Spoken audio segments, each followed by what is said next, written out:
Hello à vous, j'espère que tout va très bien de votre côté. Ça me fait extrêmement plaisir de vous retrouver pour une nouvelle histoire de l'ombre dans laquelle on va évoquer le destin funeste d'un président de la Troisième République française, Sadi Carnot. Le soir du 24 juin 1894, Sadi Carnot est poignardé à Lyon par un jeune anarchiste italien.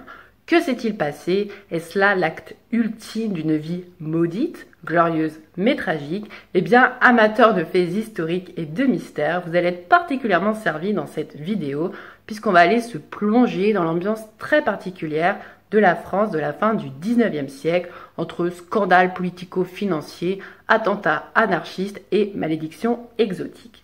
Avant de lancer le générique, on pense à s'abonner si ce n'est pas encore fait. On a dépassé les 100, donc merci beaucoup à vous. J'espère qu'on va continuer sur la même lancée, à activer la cloche et à me rejoindre sur les réseaux sociaux pour du contenu inédit. Vous avez toutes les infos en barre de description. C'est parti.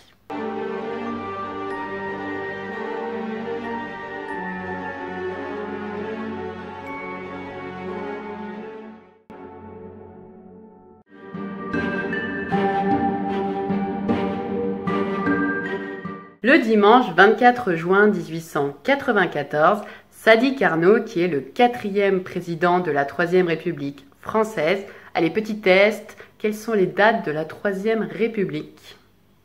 1870-1940. Si vous avez trouvé, bravo. Personnellement, je suis en train de me détester puisque j'ai vraiment en horreur, vous savez, ces gens qui viennent vous voir en vous disant « Ouais, moi j'aime pas l'histoire parce que c'est que des dates ». Et je vous fais un quiz sur les dates. J'ai envie de me tarter, mais ce jour-là, Sadi Carnot n'a pas envie de se tarter. Il est en pleine bourre, il est très content. Il est en visite à Lyon dans le cadre de l'exposition universelle. Il a été invité par le docteur Antoine Guyton, qui est maire de la ville, afin d'assister à l'exposition universelle internationale et coloniale. Donc ce dimanche 24 juin, tout se passe très bien. Le président visite l'exposition au parc de la Tête d'Or et vers 18 h, il se rend au palais de la Bourse où est donné en son honneur un banquet de 1000 couverts. Visiblement, Sadi Carnot apprécie grandement la gastronomie lyonnaise. Entre nous, qui ne l'apprécierait pas? Oui, je suis chauvin, mais à un moment donné, il doit arrêter de se remplir la panse puisqu'il doit aller au Grand Théâtre, donc c'est l'actuel Opéra de Lyon, afin d'assister à une représentation d'Andromaque, donc cette très célèbre tragédie de Racine, jouée par les acteurs de la Comédie Française. Donc c'est vraiment un grand honneur, le public est très restreint, mais Sadi Carnot est un peu fatigué, donc il fait part de ses petits soucis au maire en lui disant « Écoutez, j'aimerais bien faire une petite pause, retourner à la préfecture, prendre quelques minutes pour moi et éventuellement changer de vêtements. » Donc Antoine Guyton va lui dire « Mais il n'y a pas de souci, monsieur le président, on va prendre le landau. » Donc un landau à l'époque, c'est une voiture à 4 roues tirée par des chevaux. Et puis on va y aller ensemble, c'est pas très loin. Donc Sadi Carnot va lui dire « Bah écoutez, si c'est pas loin, autant que j'y aille à pied. » Mais le maire va insister, lui dire « Quand même, vous êtes le président, vous n'allez pas y aller à pied. On va y aller ensemble, il n'y a pas de souci. » Donc c'est ce qui va se passer vers 21 h au son de la Marseillaise qui est redevenue hymne national depuis 1879, donc ça fait vraiment pas longtemps. Sadi Carnot, assis à l'arrière droit du landau décapoté, donc ouvert, va sortir du palais de la Bourse via une issue secondaire pour éviter un trop gros mouvement de foule. Et l'idée, c'est d'emprunter une petite rue qui s'appelle la rue Saint-Bonaventure, qui va rejoindre la rue de la République jusqu'à la place des Terreaux où se trouve l'hôtel de ville. Et Sadi Carnot va un petit peu se laisser emporter puisque c'est quelqu'un qui est très amateur de bains de foule. Ce genre d'effusion publique, ça lui plaît beaucoup, il les juge sans danger. Et voilà, peut-être cela flatte-t-il son ego. En tout cas, au moment où il est dans la rue Saint-Bonaventure qui tourne à angle très serré vers la droite sur la rue de la République, donc on est obligé de rouler très doucement, il va dire à l'escorte policière à cheval qui l'accompagne « Écoutez, laissez-moi un peu d'air, reculez et laissez les passants approcher. » Cette erreur lui coûtera la vie. C'est juste au moment le plus dramatique de la vidéo qu'un chat surgit et décide de gâcher l'ambiance. T'es en train de ronronner alors que je suis en train de parler de l'assassinat d'un président quand même. T'en as rien à taper, hein.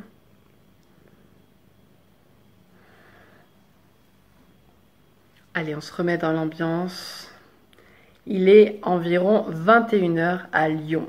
Le landau dans lequel se trouve le président de la République française, Sadi Carnot, avance au pas. Il a en effet dû s'arrêter pour laisser passer une voiture officielle et il a du mal à manœuvrer dans cet angle très serré qui doit le mener vers la rue de la Ré, la rue de la République. Donc il avance tout doucement et c'est ce moment que va choisir un jeune homme pour agir. Donc il va soudain surgir de cette foule que Sadi Carnot a eu l'erreur de trop laisser approcher, tenant un rouleau de papier à la main.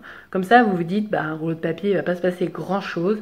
Le problème, c'est que ce papier dissimule en fait un poignard que le jeune homme va venir enfoncer dans la poitrine de Sadi Carnot, qui va s'exclamer, comme l'avait fait Henri IV 284 ans plus tôt. Pour les mauvais en maths, ça fait l'année 1610. Je suis blessé. Et de sa propre main, il va retirer la lame brisée, en fait se blessant davantage, mais ça, il ne pouvait pas vraiment le deviner. Et pour l'anecdote, sachez que la lame brisée tombée au sol n'a jamais été retrouvée. Par contre, le poignard associé à l'attentat se trouve actuellement au musée de l'école de police de Saint-Cyr au Mont-d'Or, dans le Rhône. Et que si vous baladez rue de la Ré à Lyon, au numéro 21, il y a une dalle rouge au sol qui marque l'emplacement de l'assassinat de Sadi Carnot. Le docteur Antoine Gailleton, qui est le maire de Lyon et qui était aussi présent dans le landau, va décider de mener Sadi Carnot, qui est encore vivant, jusqu'à la préfecture plutôt qu'à l'Hôtel Dieu, qui est un hôpital hyper proche des lieux de l'attentat. Et vous allez vous dire, mais pourquoi il fait ça? Ce mec est complètement stupide. En fait, c'est parce que la préfecture matérialise l'État. Donc il paraît logique de mener un président là-bas, c'est l'endroit où il est censé se trouver puisqu'il représente lui-même l'État. Et en plus de ça, dans les mentalités de l'époque, l'hôpital, c'est un lieu qui est associé aux pauvres. Donc mener Sadi Carnot à la préfecture plutôt qu'à l'hôpital, c'est à la fois un geste symbolique et une marque de respect, même si ça va lui coûter la vie. Une fois tout le monde installé dans ses appartements à la préfecture, le maire de Lyon, le docteur Antoine Gailleton, va faire appeler le plus rapidement possible ses plus éminents confrères afin qu'ils se rendent au chevet du président qui est en train de souffrir le martyre.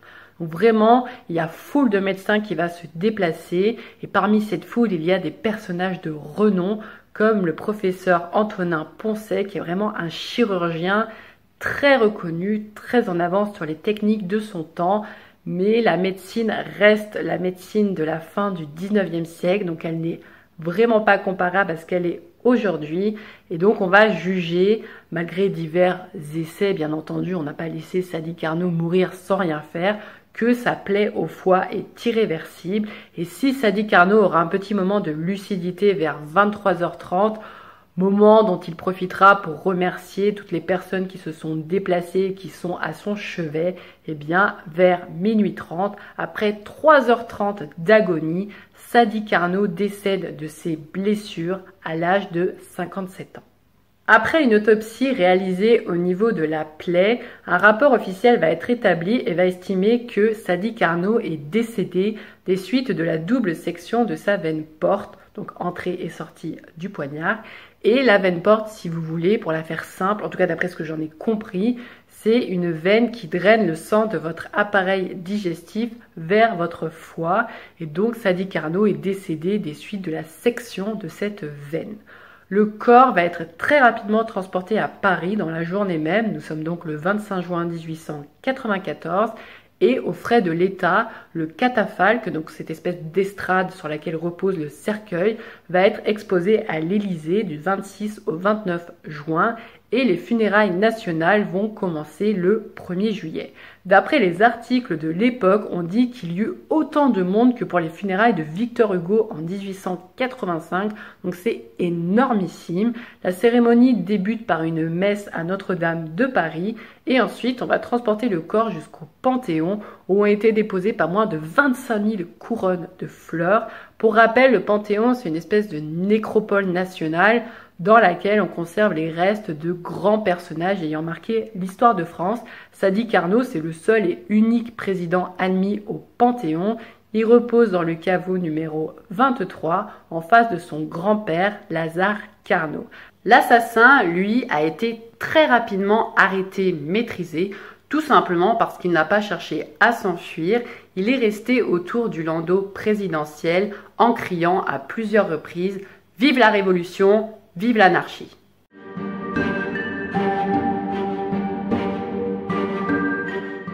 Avant de revenir sur l'identité et le parcours de l'assassin, je me sens pousser des ailes de YouTubeuse True Crime dans cette vidéo, moi. Eh bien, on va s'attarder un petit moment sur la victime, Sadi Carnot, qui est sans doute l'un des présidents les plus méconnus de l'histoire de France. On a surtout retenu de lui cette fin tragique, cet attentat qui lui a coûté la vie. Mais que sait-on d'autre sur Sadi Carnot ? Pas grand-chose, et c'est bien dommage, puisque c'est un personnage assez particulier qui provient d'une famille atypique, les Carnot, et qui a effectué son mandat durant cette période de bouleversement qui était la France des années 1880-1890. Donc, je vais essayer de vous donner un petit aperçu maintenant. Forcément, comme je ne souhaite pas faire une vidéo qui dure 10 heures, j'ai dû synthétiser, schématiser, mais je voulais quand même vous donner un petit aperçu du contexte historique de cette fin de 19e siècle en France, afin de vous offrir une sorte de représentation mentale et également de vous donner plusieurs pistes pouvant expliquer comment tout cela a escaladé et a mené à ce fameux attentat, à cet assassinat du 24 juin 1894 qui a coûté la vie à Sadi Carnot. Pour la première fois en France, on a assassiné un président de la République. Sadi Carnot est né le 11 août 1837 à Limoges. Il est le fils d'Hippolyte Carnot, qui était déjà une personnalité notoire puisqu'il avait été ministre durant la Seconde République. Allez, on continue le quiz. Seconde République, je vous aide un peu, elle est très très courte. 1848-1852. Et Sadi Carnot, c'est aussi le petit-fils de Lazare Carnot, donc celui qui était au Panthéon avant lui.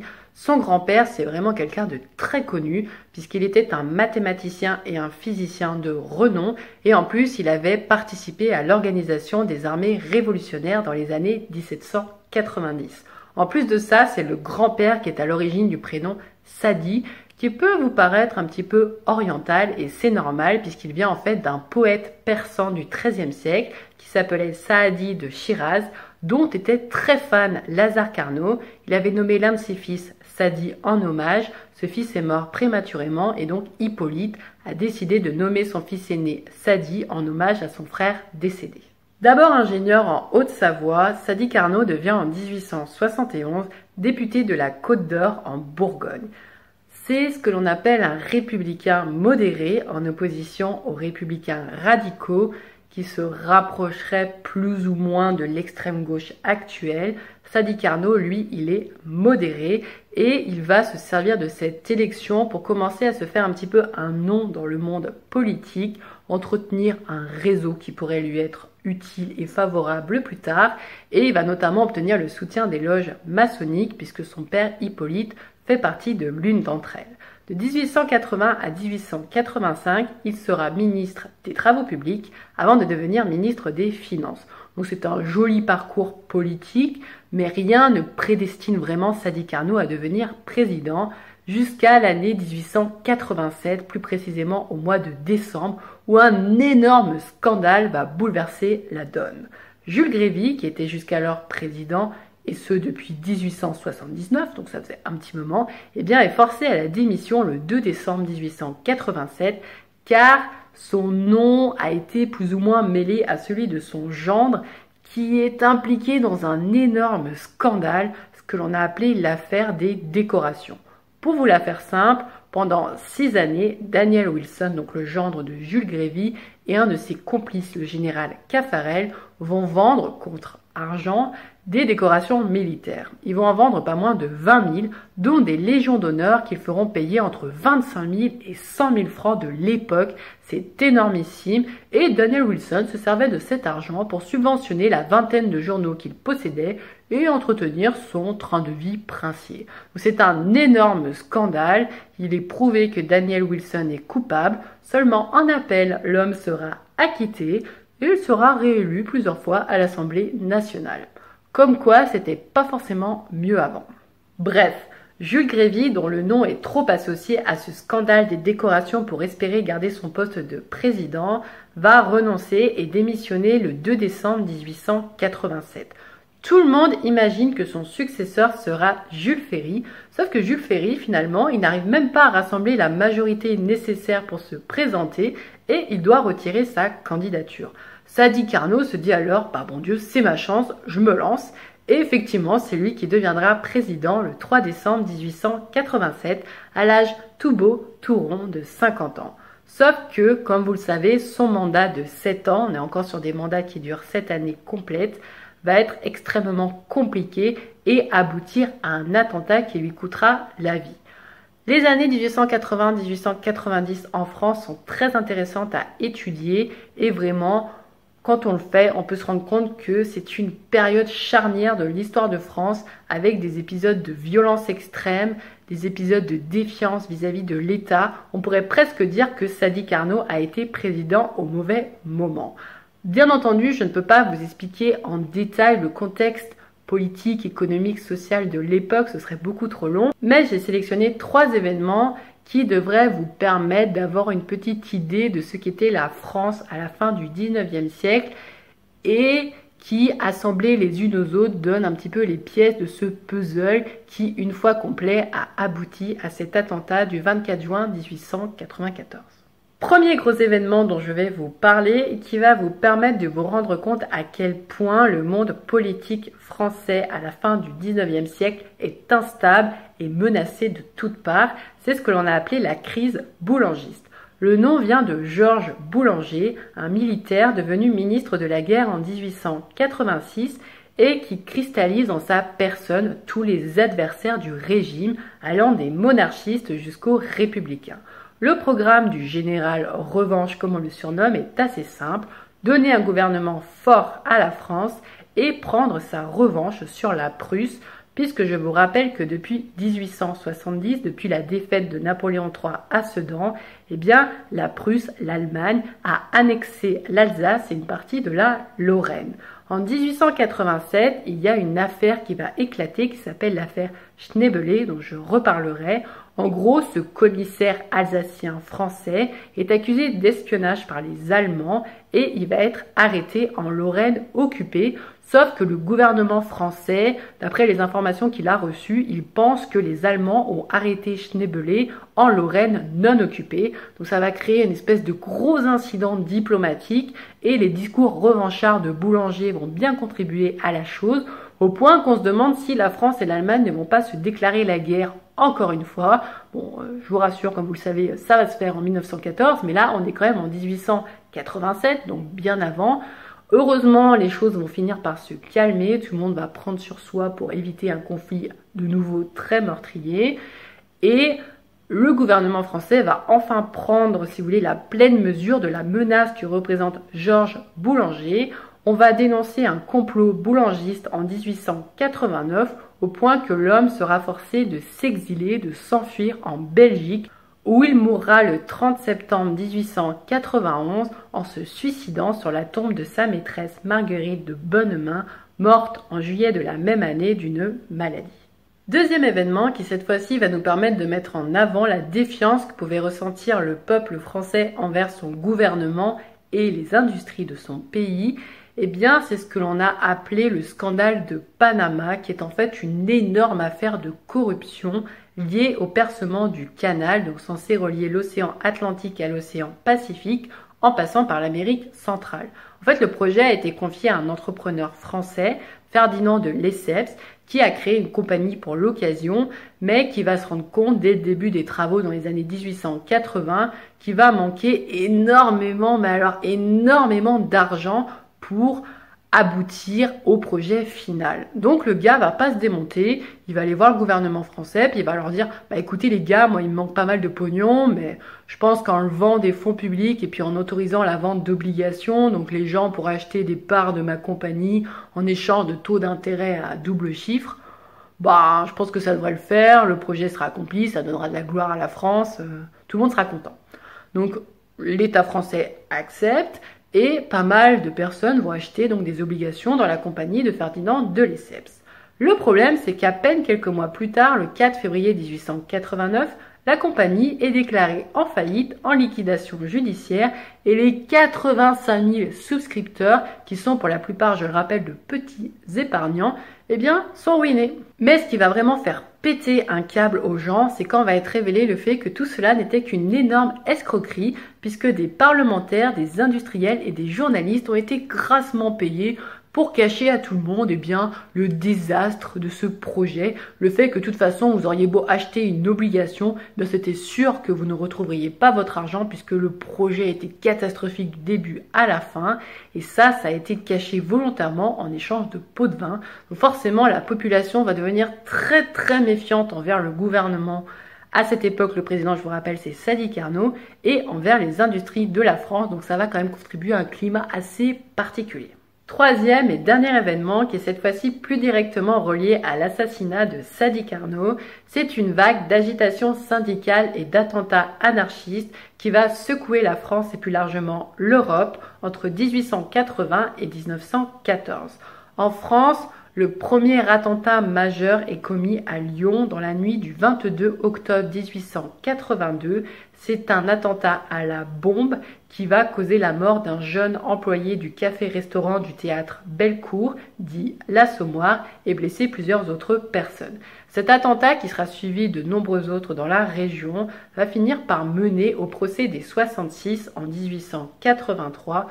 66 parce qu'en fait, on va juger 66 anarchistes qui ne sont pas accusés de terrorisme, mais qui sont accusés d'avoir organisé l'agitation anarchiste. Mais ça, si ça vous intéresse, ce procès des 66, n'hésitez pas à me le dire en commentaire et je pourrais faire une vidéo qui lui serait consacrée. Dans tous les cas, cette agitation, ces attentats, ça va mener aux lois dites scélérates de 1893-1894 qui visent à réprimer très durement le mouvement anarchiste. Pour faire vite, ces lois vont limiter la liberté de la presse, elles vont interdire la propagande anarchiste et elles vont aussi autoriser les arrestations de membres, de sympathisants de la cause. Autant vous dire que ces arrestations peuvent vite devenir très arbitraires. Et le plus choquant là-dedans, c'est que ces lois ne seront abrogées que le, tenez-vous bien, 16 décembre 1992, soit un siècle plus tard. Bref, dans ce climat d'agitation politique, d'attentats, de chasse aux anarchistes, plusieurs hommes vont être condamnés à mort à cause des attentats qu'ils ont provoqués. Et parmi ces hommes, il y a 3 noms que vous devez absolument retenir, puisqu'ils vont justifier, en tout cas dans la tête du tueur, le meurtre de Sadi Carnot, qui aura refusé la grâce à chacun d'entre eux.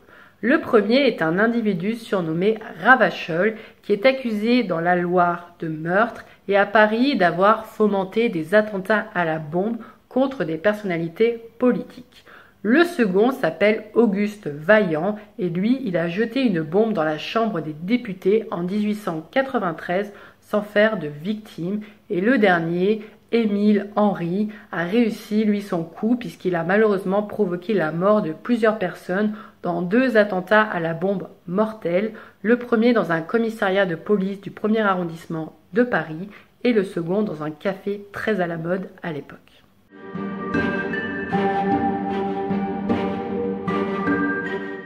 Santé. Alors je ne suis pas en train de prendre un apéro virtuel avec vous, rassurez-vous, c'est juste le prénom du mec.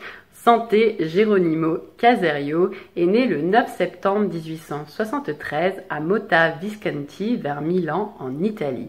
C'est un garçon qui naît dans une famille paysanne assez pauvre. Il a beaucoup de frères et sœurs et son père, qui était batelier, meurt quand Caserio a à peu près 12-13 ans. Et c'est à ce moment-là que le jeune garçon va décider de quitter le foyer familial, puisque vraiment il adore sa maman et il ne veut pas être une charge supplémentaire pour elle. Donc il va rejoindre Milan, devenir apprenti boulanger, et c'est là aussi qu'il va faire son entrée dans la vie politique, puisqu'il va rejoindre les cercles anarchistes qu'il ne quittera jamais. Le problème, c'est que l'anarchie n'est pas très bien vue, surtout à cette époque, et donc très vite il va déranger au point qu'il sera forcé à l'exil quand il aura la vingtaine. Donc il passera par la Suisse avant d'atterrir en France, où il deviendra ouvrier boulanger dans une boulangerie à Sète, donc en France. Mais cet emploi, il ne va pas le conserver très longtemps parce qu'il faut savoir que Caserio est un jeune homme impétueux, colérique, qui peut notamment rentrer dans des excès de rage noire quand il entend parler des condamnations à mort de camarades anarchistes comme Auguste Vaillant, Émile Henry ou Ravachol. Et sans doute ces convictions ont-elles été renforcées par ces pamphlets qui circulaient à l'époque en France et qui faisaient de Sadi Carnot un président tueur parce qu'il avait refusé les demandes de grâce de ces anarchistes qui, je vous le rappelle, ont commis des attentats à la bombe. Donc ça, Caserio, il ne supporte pas, dans sa tête, c'est injuste. Ils ont simplement été exécutés, dans sa tête, je précise, parce qu'ils avaient des idées contraires au régime en place. Le problème, c'est que celui qui emploie Caserio commence à sentir que ce gars-là n'est pas bien net, il lui fait peur, et le 23 juin 1894, il le met à la porte.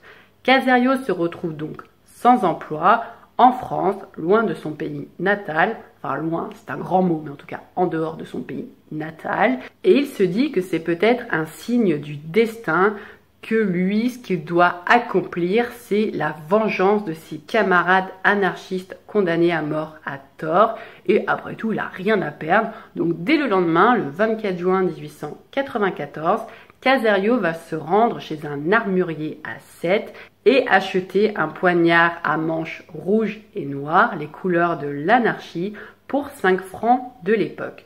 Ce poignard, il va le cacher et l'emmener avec lui dans le train qui doit le mener jusqu'à Lyon. Le problème, c'est qu'arrivé à Vienne, donc à 30 km de Lyon, il doit descendre du train car il n'a plus d'argent pour le reste du trajet. Mais Caserio ne va pas se démonter, il va parcourir ces 30 km coûte que coûte et il va y aller à pied. Il mettra 10h35 pour rejoindre Lyon. Autant vous dire que le gars était déter. Il arrive rue de la République vers 20h. Une petite demi-heure plus tard, va aller s'installer devant le palais de la Bourse où il sait que le président est présent et ne va pas tarder à sortir. La suite, vous la connaissez. Vers 21h, Sadi Carnot sort du palais de la Bourse dans le landau et Caserio va en profiter pour s'avancer, grimper sur le marchepied et du rouleau de papier qu'il tenait à la main va sortir un poignard dont la lame de 17 cm ira s'enfoncer dans la poitrine de Sadi Carnot. Caserio vient d'assassiner le président de la République française. Lors de son procès qui a lieu en août 1894, Caserio n'émet absolument aucun remords, il est au contraire très fier de lui et dira de ses propres mots que si c'était à refaire, eh bien il recommencerait. Pour vous dire à quel point le gars est sûr de lui, le lendemain de l'attentat, il a envoyé à la veuve de Sadi Carnot, Cécile, une photo de Ravachol, donc l'un des anarchistes guillotinés, en écrivant dessus « Il est bien vengé ». C'est quand même hyper mesquin de sa part. Les experts qui vont le rencontrer dans le cadre du procès diront que Caserio correspond à la figure de l'idéaliste passionné, c'est-à-dire que c'est un être instable, fanatique, qui voit dans l'anarchie une forme d'utopie et qu'en plus de ça, il a un ego surdimensionné et c'est pour ça qu'il aime bien se présenter comme le martyr, comme la victime de l'histoire. Et cet ego surdimensionné, il va se retrouver au moment où Caserio va demander grâce au nouveau président de la République, Casimir Perier, en lui disant mot pour mot: car j'ai facilité votre accession au poste qui est désormais le vôtre.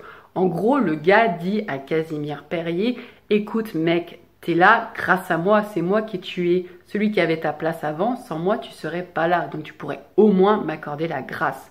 Fallait quand même oser. Bien entendu, Perier refuse la demande de grâce, c'est évident, mais on lui offre une sorte d'échappatoire en lui disant qu'il peut plaider la maladie mentale si, en échange, il donne le nom de certains de ses complices anarchistes. Mais Caserio va refuser et du coup, il sera condamné à mort, guillotiné le 16 août 1894 à 5h du matin. Il allait avoir 21 ans dans quelques jours et ses derniers mots sur l'échafaud seront « Courage, camarades, vive l'anarchie ».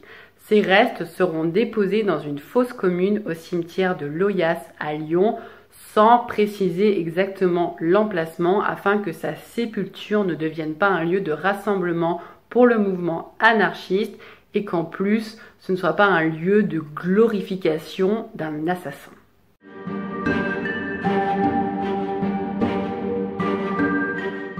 On en arrive au dernier chapitre de cette histoire qui va nous plonger dans un domaine plus mystérieux, celui des légendes, puisqu'il existe une légende qui raconte que le destin tragique de Sadi Carnot était tout tracé car il avait en sa possession une statuette hindoue maudite. Alors d'où vient cette légende? Eh bien, elle était déjà présente dans certains journaux de l'époque qui font partir toute l'histoire d'une exclamation qu'aurait poussée Cécile Carnot alors qu'on lui apprenait la mort de son mari. Sa première réaction aurait été de crier, préparez-vous pour le meilleur jeu d'actrice de votre vie, c'est la statuette!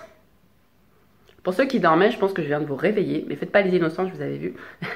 Pourquoi Cécile Carnot s'est exclamée « c'est la statuette » Qu'entendait-elle par là? À quoi faisait-elle référence? Pour bien tout comprendre, il faut remonter quelques années auparavant, en 1885.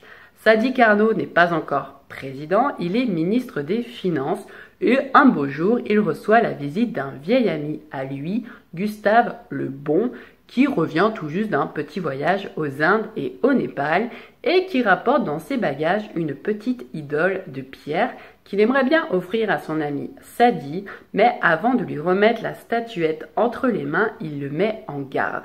Il lui dit « Écoutez, mon ami, il faut que je vous raconte l'histoire de cette statuette afin que vous l'acceptiez en pleine connaissance de cause. » Gustave Le Bon va alors raconter à Sadi qu'il a récupéré la statuette des mains même du Raja, donc un Raja c'est un titre monarchique hindou, et que le Raja, en lui remettant la statuette, lui a dit que cet objet, cette idole, était très ancien, qu'il appartenait à sa famille depuis des générations et des générations, mais qu'il venait avec une espèce de légende noire qui raconte que si vous possédez la statuette, vous allez offrir la gloire à l'un des membres de votre famille, mais que celui qui connaîtra la gloire connaîtra aussi une fin terrible et violente. Donc Gustave Le Bon rapporte ses propos à son ami Sadi et on dit, en tout cas les journalistes de l'époque disent que quand il lui remet la statuette, il lui dit exactement ces mots « Ne la prenez pas si vous n'acceptez pas les risques d'honneur et de danger. » Sadi Carnot, très peu superstitieux, aurait accepté le présent et placé la statuette chez lui. 2 ans plus tard, le 3 décembre 1887, alors que rien ne prédisposait Sadi Carnot à devenir président de la République, c'est son nom qui est annoncé. On raconte que son fils Ernest, alors âgé de 21 ans, aurait écrit à Gustave Le Bon « C'est la statuette, c'est elle qui vient d'offrir la gloire à mon père ». C'est ces mots qui plus tard vont être mis dans la bouche de Cécile Carnot au moment où on lui a appris la mort de son mari, mais bien entendu il n'existe aucune preuve historique de tout cela. On dit toutefois que dans son testament, Cécile Carnot aurait demandé expressément à ses enfants, sans donner de raison particulière, de détruire la statuette. Coïncidence? Superstition? Ce qui est certain, c'est que Cécile Carnot a dû trouver le sort bien cruel puisqu'elle avait confié à des amis à elle, quelques jours à peine avant la mort de son mari, les mots suivants. « Voilà 7 ans que nous n'avons plus de vie de famille.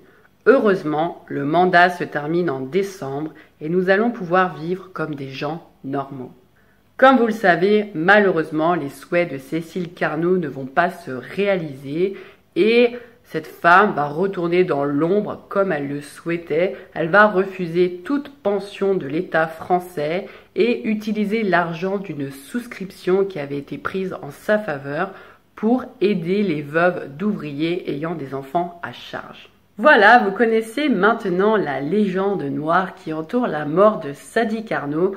On dit que le président a été assassiné parce qu'il possédait une statuette hindoue maudite qui lui avait offert la gloire mais lui avait également promis un destin funeste. Maintenant, à vous d'y croire ou pas. Personnellement, je trouve que ce récit s'inscrit assez bien dans cette aura de mystère, dans cet esprit romanesque aventurier qui pouvait régner en France à la fin du 19e siècle.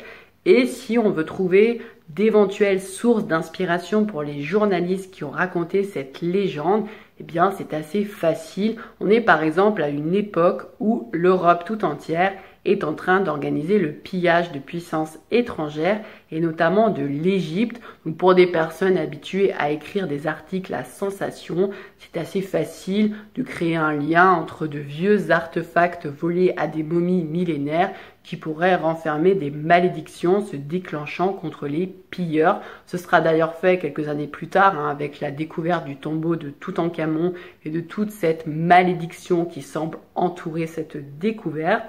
Et également, on peut penser que les journalistes ont en tête les romans du siècle, puisque par exemple en 1831, Honoré de Balzac sort La peau de chagrin, et à l'intérieur de ce récit, au moment où le héros Raphaël de Valentin revêt la peau de chagrin, elle va lui dire des paroles qui ressemblent beaucoup aux mots qu'aurait prononcé Gustave le Bon en offrant la statuette hindoue à son ami Sadi Carnot, puisque la peau de chagrin va dire « Si tu me possèdes, tu posséderas tout, mais ta vie m'appartiendra. »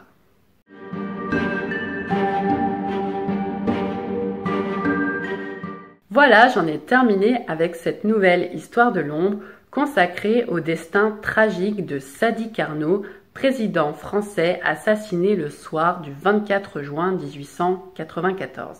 J'espère que la vidéo vous a plu, qu'elle vous a appris full d'informations et qu'elle vous a donné envie de continuer à me suivre, à me soutenir. Si c'est le cas, n'hésitez pas à me laisser un petit like, à vous abonner et à me rejoindre sur les réseaux sociaux. Avant d'en terminer, deux petites informations complémentaires.